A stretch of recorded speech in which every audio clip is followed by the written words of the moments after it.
Elle a quitté l'église catholique pour une autre église à la recherche du sensationnel. La suite de cette histoire va vous étonner. Eudoxie, chrétienne catholique, ressentait un certain ennui dans sa pratique de la foi. En rejoignant une nouvelle église, elle a rencontré Arthur, son futur mari, par l'intermédiaire de son pasteur. Cependant, malgré cette rencontre, Eudoxie ne se sentait pas à l'aise avec lui et n'était pas convaincue d'avoir trouvé l'homme qu'elle souhaitait épouser. Malheureusement, elle aurait dû suivre son intuition, car près de 3 mois seulement après leur mariage, des événements inattendus allaient bouleverser sa réalité et remettre en question tout ce qu'elle pensait savoir.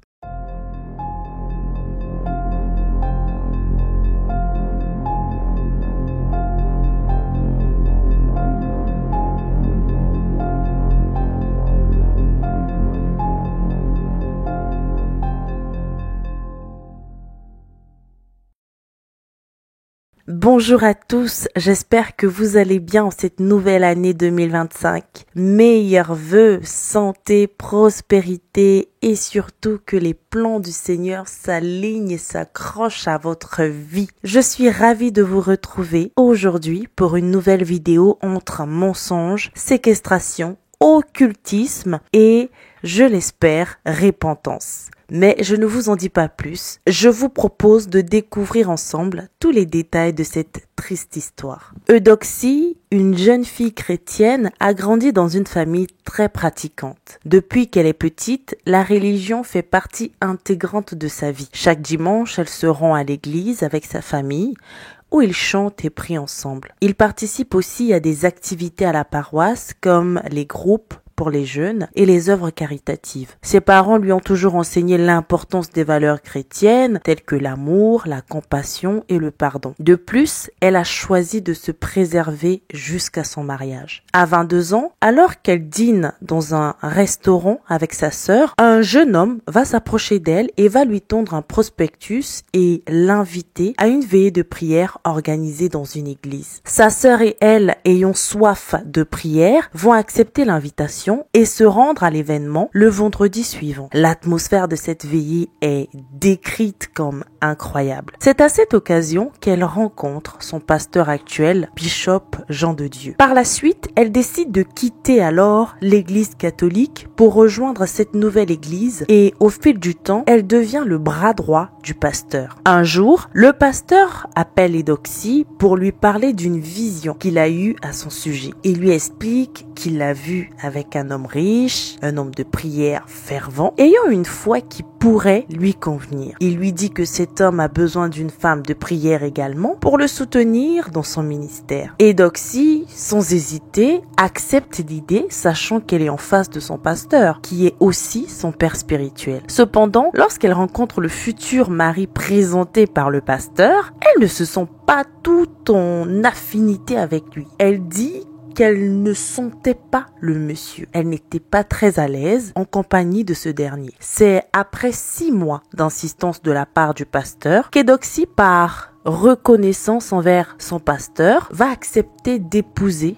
cet homme avec qui elle ne ressentait pourtant pas d'affinité et qui ne lui inspirait pas confiance. Donc on va souligner qu'Eudoxie ne s'est pas mariée par amour à cet homme, mais par reconnaissance envers son pasteur. Le jour de la rencontre avec les parents d'Eudoxie pour demander sa main est enfin arrivé. Après plusieurs échanges, ceux-ci acceptent la demande. Cependant, ils confieront plus tard à leur fille qu'ils la trouvaient trop jeune, surtout qu'elle n'avait pas encore fini ses études et qu'ils n'avaient pas vraiment, eux non plus, d'affinité avec l'homme en question. Donc les parents vont expliquer à leur fille qu'ils ne sentaient pas vraiment cet homme. Vous savez, lorsque vous êtes en présence d'une personne qui ne vous inspire pas confiance, vous êtes limite mal à l'aise. Si seulement ils avaient pris le temps de comprendre ces sentiments-là, peut-être qu'Eudoxie ne connaîtrait pas la sombre suite que lui réserve cette histoire. Le mariage est finalement célébré et le mari d'Eudoxie lui promet qu'elle pourra reprendre ses études. Après le mariage, Eudoxie indique qu'ils ont emménagé dans une très grande maison où elle n'avait pas accès à une pièce spécifique. Son mari lui a expliqué qu'il s'agissait d'un espace dédié à ses prières et pour préserver son intimité avec Dieu.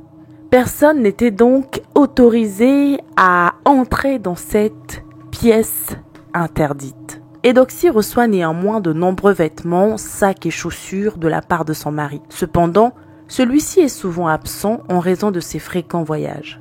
À 4 heures du matin, alors qu'elle faisait sa prière avec sa mère comme d'habitude, Eudoxie ressent l'envie de sortir de sa chambre et de marcher. En se promenant dans l'allée de leur grande maison, elle se sent attirée vers la porte de la pièce interdite. Arrivée devant la pièce, Eudoxie va se souvenir des instructions de son mari et va tout de suite décider de retourner dans sa chambre pour continuer sa prière. Cependant, ne se sentant toujours pas à l'aise, elle décide de se diriger à nouveau vers la fameuse porte. Et là, la porte menant à la pièce interdite était ouverte. Curieuse, Eudoxie a poussé la porte et à cet instant, elle a eu l'impression d'être dans un rêve. Cependant, la réalité l'a rapidement rattrapée lorsqu'elle a entendu son mari l'interpeller en lui disant « Ce n'est pas ce que tu crois ». En effet, Eudoxie venait de découvrir une pièce sombre, remplie de masques, de statuettes étranges, de canaries dans lesquelles il y avait un liquide rouge qui ressemblait à du sang, des kauris et pour couronner le tout, une statuette de cobra qui semblait vomir de l'argent. Eudoxie, qui pensait s'être mariée à un homme de prière comme son pasteur le lui avait présenté, a en réalité épousé un occultiste de haut niveau. Après l'avoir surpris dans la pièce interdite, son mari a insisté sur le fait qu'il n'y avait rien de mal dans ses pratiques, affirmant que ce n'était pas ce qu'elle croyait. Le dimanche suivant, Eudoxie s'est naturellement tournée vers son pasteur. Après le culte, elle va se rapprocher de ce dernier pour lui expliquer ce qu'elle avait découvert. Cependant, elle ne s'attendait pas du tout à ce qu'il lui conseille de retourner chez son mari, minimisant par la suite ses préoccupations et déclarant qu'il n'y avait rien de mal à ce que son mari faisait dans cette pièce, considérant cela comme sa propre manière de prier. Eudoxie se sentait bouleversée et isolée, abandonnée à elle-même, car depuis ce jour, elle n'était plus libre de ses mouvements. Elle n'avait plus le droit de sortir, sauf pour aller à l'église. Son mari lui avait confisqué son téléphone et interdit les visites à leur domicile. Cependant, par la grâce de Dieu, l'une de ses sœurs a pu venir lui rendre visite. C'est à ce moment-là qu'elle a pu tout lui expliquer. Sa sœur, choquée, l'a tout de suite orientée vers un autre pasteur. Le pasteur qui lui a clairement dit que la seule personne capable de l'aider à sortir de cette situation était Dieu et qu'elle devait arrêter de rechercher le sensationnel. Que c'était sa recherche de sensationnel qui l'a poussée à changer d'église. Et malheureusement pour elle, elle est tombée dans une église qui laisse croire que ce n'est pas vraiment une église, mais plutôt une sorte de secte.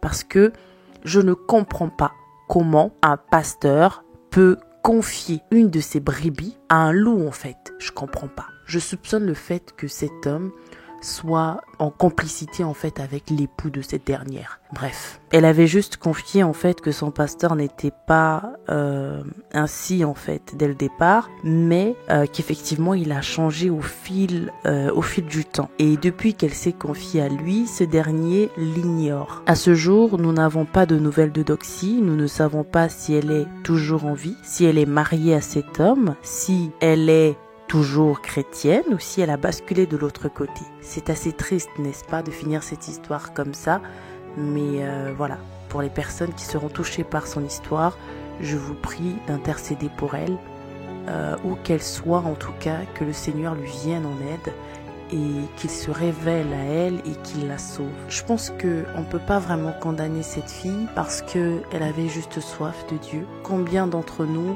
avons été invités à un culte à une église? Ça pouvait très bien être nous ou une personne que l'on connaît. En tout cas, que Dieu nous garde de ce genre de situation. Voilà pourquoi il est important d'avoir le discernement en toutes circonstances. À moins que Dieu lui-même vous parle et que vous êtes convaincu que c'est lui qui vous parle, qui vous dit « celui-ci est l'homme de ta vie ». Et encore, même s'il vous le dit, vous n'allez pas vous marier là tout de suite avec la personne.